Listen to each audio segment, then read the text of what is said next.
अस्सलाम वालेकुम अज़ीज़ बच्चों, ऑफलाइन सेशन में आपका खैर मकदम। आज हम पढ़ेंगे इखलाक़ नबी पाक सल्लल्लाहु अलैहि वसल्लम के बारे में। हमने चंद पहलू पढ़े जिन पर रोशनी डाली। आज हम इसका पार्ट 4 पढ़ेंगे, चौथा पार्ट पढ़ेंगे इसका। ठीक है बच्चों, तो हमने पढ़ा था एक दफ़ा हुज़ूर पाक सल्लल्लाहु अलैहि वसल्लम ने ज़ैद बिन सना से, ये हमने पिछले सबक में पढ़ा था, 80 मशकाल सोना यानी सोने का सिक्का जो अरब में बनता है, इस शर्त पर लेकर एक बदोई को दे दिया।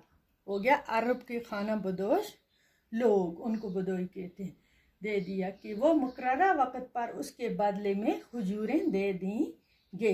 यहाँ तक हमने पढ़ा था। अब इससे आगे वाला आज पढ़ेंगे ये किस्सा। चौथा 3 हम पढ़ चुके हैं कि उसने फिर क्या, अभी मुकर्रर वक़्त में 2-3 दिन बाकी रह गए थे जब उसने खजूरें दी, उसके बदले उसको 80 मशाल सोना इस शर्त पर दिया था उस बदोई को कि उसके बदले वो खजूरें दे देंगे। तो अभी वक़्त कुछ बचा ही था, 2-3 दिन बाकी थे, बकाया थे।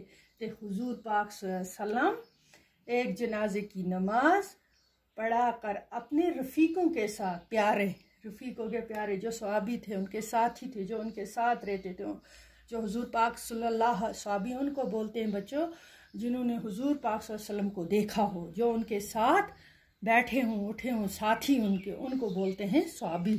ठीक है, तो 2-3 दिन बाकी रह गए थे तो हुजूर पाक सल्लल्लाहु अलैहि वसल्लम एक जनाजे की नमाज पढ़ा कर अपने रफ़ीकों के साथ एक दीवार के पास तशरीफ़ रखे थे। ज़ैद बिन ने हुजूर पाक सल्लल्लाहु अलैहि वसल्लम के कुर्ते और चादर के पहलू को खींचते हुए निहायत बदमिजाजी और सख्ती से कर्जा अदा करने को कहा। ज़ैद बिन ने तो हज़रत उमर रज़ी अल्लाह ताला ने कहा, ओह खुदा के दुश्मन क्या बकता है। हज़रत उमर ने कहा उसको, किसको, ज़ैद बिन को, ओह खुदा के दुश्मन क्या बकता है, खुदा की कसम मुझे हुजूर पाक सल्लल्लाहु अलैहि वसल्लम से अंदेशा न होता तो तेरी गर्दन उड़ा देता। को बहुत गुस्सा आ गया हज़रत उमर रज़ी अल्लाह ताला अन्हु।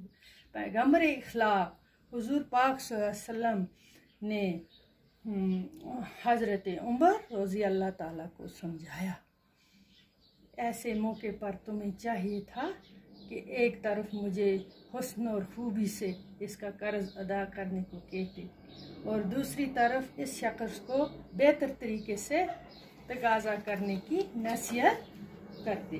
अरे बच्चों देखो हमारे नबी पाक सल्लल्लाहु अलैहि वसल्लम के इखलाक क्या थे। फिर फरमाया कितनी नरमी से, जाओ जाकर हिसाब कर दो और डांटने के बदले में 20 ज़ाया खजूरें और ज़्यादा दे दो।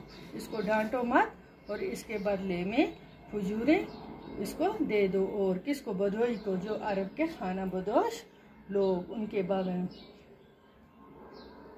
तो बच्चों हमने ये पढ़ा चौथा वाक़ा। ठीक है, चौथा वाक़ा, कुछ वाक़े इसमें बयान हैं। तो आप, मुझे उम्मीद है कि आपको ये अच्छी तरह से ज़हन नशीन होगा। मैंने इसके इसीलिए थोड़ा थोड़ा करके आपको साथ साथ पढ़ा। अब इसके आगे हम 5वां वाक़ा पढ़ेंगे कि एक बुढ़िया का मामूल क्या था कि हुजूर पाक सल्लल्लाहु अलैहि वसल्लम के घर के सामने। खैर वो उसमें हम पढ़ेंगे, जानेंगे वो क्या करती थी, फिर उसके साथ हुजूर पाक सल्लल्लाहु अलैहि वसल्लम ने क्या किया। तो आज का इतना ही है काफ़ी। इंशाअल्लाह उम्मीद करती हूँ कि आपको अच्छी तरह से समझ में आता होगा जो मैं पढ़ा रही हूँ, और नोट भी करते जाओ साथ साथ अपनी नोटबुक पे। खुदा हाफिज़।